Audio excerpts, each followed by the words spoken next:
Do you think you've been very harsh, one woman to another? I mean, you've just used the phrase, she is not fit to be part of the royal family, and yet we saw her there, you know, consoling her husband with her hand in the small of his back, holding his hand, being gracious and charming and looking decorous and delightful. I mean, why would you describe her as unfit for royalty? Well, she's not fit because she doesn't want to behave as if she's the wife of the sixth in line to the throne. She likes to lead. She likes it to be all about her. She wants to be out there in front. I don't mean she's not fit because she's not clever enough or beautiful enough or anything like that, but she just hated it. She hated being told what to do. She hated the protocols. So that's why I don't think she's right for it. Do you feel any guilt? Do you feel that you have been responsible for fueling a kind of anti-Meghan faction that has been spiteful and targeting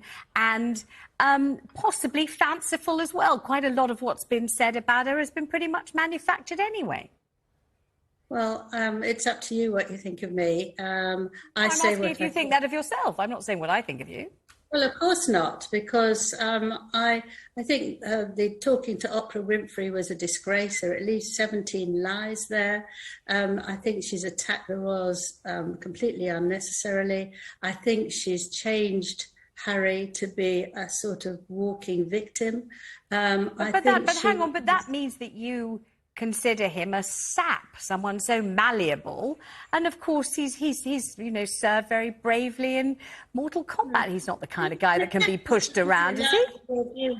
I don't have to justify myself to you. I'm not in court. I make it. This is my view. This is what I've said. People ask me questions and I answer them honestly to what I've said. I follow them very closely. I spent 15 months with Prince Harry.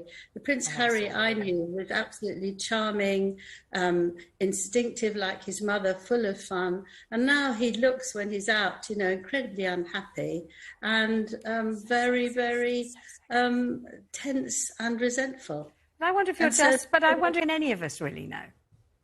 Well, that's your view. My view is if I'm asked a question, I answer it in the way I think. And that's it.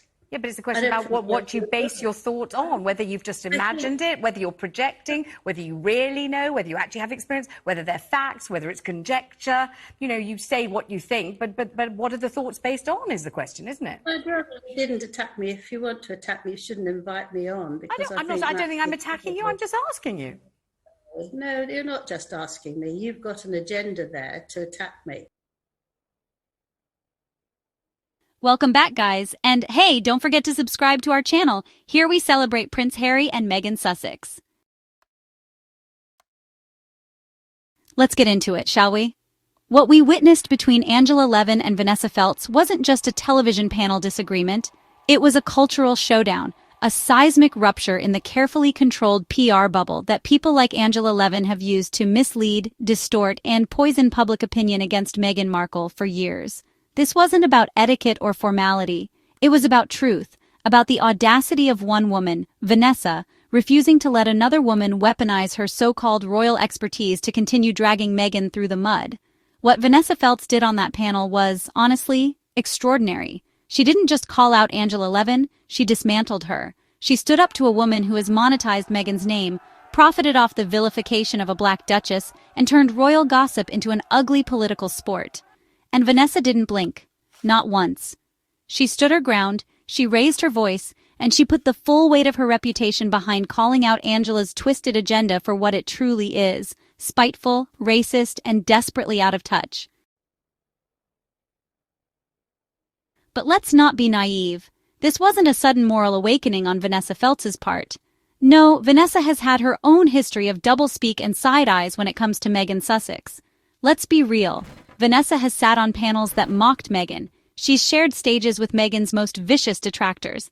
And honestly, she hasn't always spoken up. In fact, more often than not, she's stayed silent while the wolves circled. So, no, we're not putting Vanessa on a pedestal. What we are doing is recognizing that even a broken clock can strike truth once in a while. And on that day, on that panel, Vanessa's words hit like a lightning bolt because they shattered the comfortable rhythm of Angela Levin's smear campaign. It was an interruption, an eruption, and it was long overdue. It all started with a tweet. A 7-word tweet. Does Meghan Markle really belong in the royal family? 7 words that set the tone for everything Angela Levin has come to represent. Exclusion, arrogance, and contempt masquerading as concern. Let's stop pretending that this was some innocent musing. Angela's tweet wasn't a genuine question. It was a coded missile. It was drenched in dog whistle politics, the kind of subtle nastiness that allows people to say, "Oh, but I'm just asking," while fully intending to insult and devalue. Angela knew exactly what she was doing. She knew this wasn't about protocol or lineage, it was about identity. It was about othering Meghan, painting her as the outsider, the interloper, the threat to the monarchy's pristine white image. And let's not forget, this is the same Angela Levin who has spent years planting little narrative bombs in headlines and interviews, questioning Meghan's motives, her marriage, her motherhood, her very existence. Angela has made a career out of calculated cruelty. She positions herself as a royal expert. But let's be honest, her expertise begins and ends with character assassination. She's not informing the public, she's inciting them. She's not analyzing the monarchy, she's attacking a woman she clearly resents. And it's not just Meghan she goes after. No, Angela has a pattern. She disrespects Harry, infantilizes him, mocks his trauma, belittles his military service, and erases his autonomy. In her world, Harry is either a fool or a hostage, never a grown man making his own decisions. And that's where her narrative falls apart. Because Harry didn't just wake up one day and walk away from the royal family because Meghan snapped her fingers. He left because of decades of pain, silence, and institutional cruelty. Meghan didn't pull him away, she stood beside him as he finally chose peace over pretense. Angela can't comprehend that because she's built her brand on denying Meghan's humanity and erasing Harry's agency. Now enter Vanessa Felts, a broadcaster with decades of experience and, more importantly, a backbone. Vanessa saw the tweet, she read between the lines, and she wasn't having it. She didn't come to that studio to play polite. She didn't come to exchange respectful disagreements. No, she came to tell the truth. And when she called Angela's tweet spiteful, you could feel the shift in the room. That wasn't just a soundbite, that was a line in the sand. Vanessa said what millions have been thinking. This isn't about royal analysis. It's about bias. It's about a woman, Angela, projecting her own bitterness and entitlement onto a duchess who had the nerve to marry a prince and not grovel for public approval. Vanessa's words weren't just sharp, they were righteous. She accused Angela of reducing Meghan to a caricature, an evil temptress, as she put it, sent to seduce and destroy poor, helpless Harry. As if Harry, a man who walked behind his mother's coffin at 12, who served in the military, who built global charities, who wrote a 400-page memoir laying bare his trauma, needs rescuing from his wife. Please. And this clash wasn't just a heated conversation, it was a moment, a breaking point. Vanessa was speaking for every viewer who has watched Meghan be demonized while the real villains hide behind pearls and protocol. She was speaking for black women told they're too bold, for biracial women told they're not British enough, for ambitious women told to be silent, for every daughter of the diaspora who saw Meghan stand alone and said, "That could have been me." Angela Levin wasn't ready for that.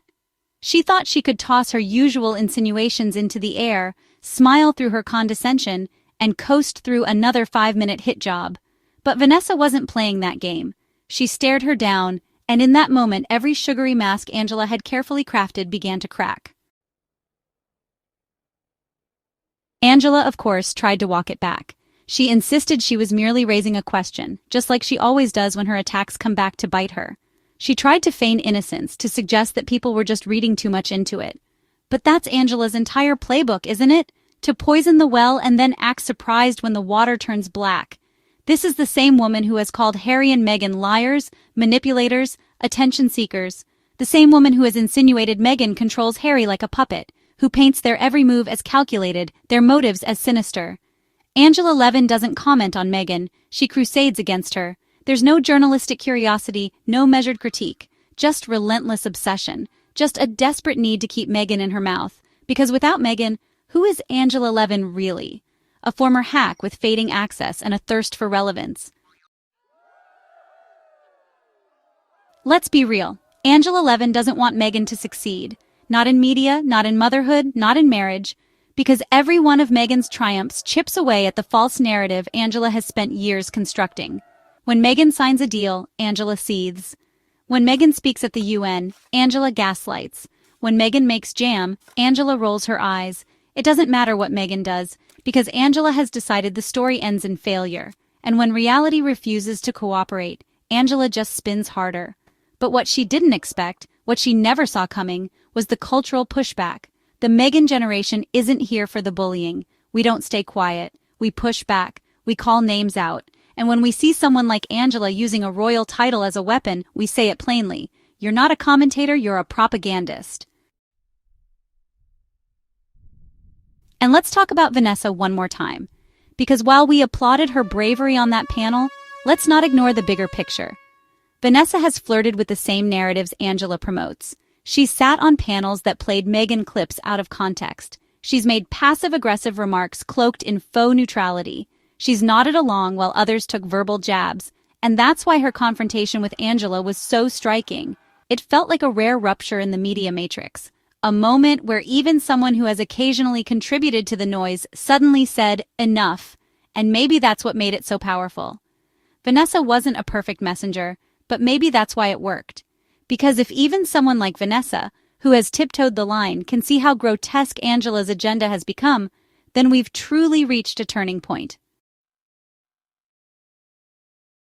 Angela Levin, meanwhile, is unraveling. Her talking points are tired. Her smugness is now seen for what it is, a mask for malice.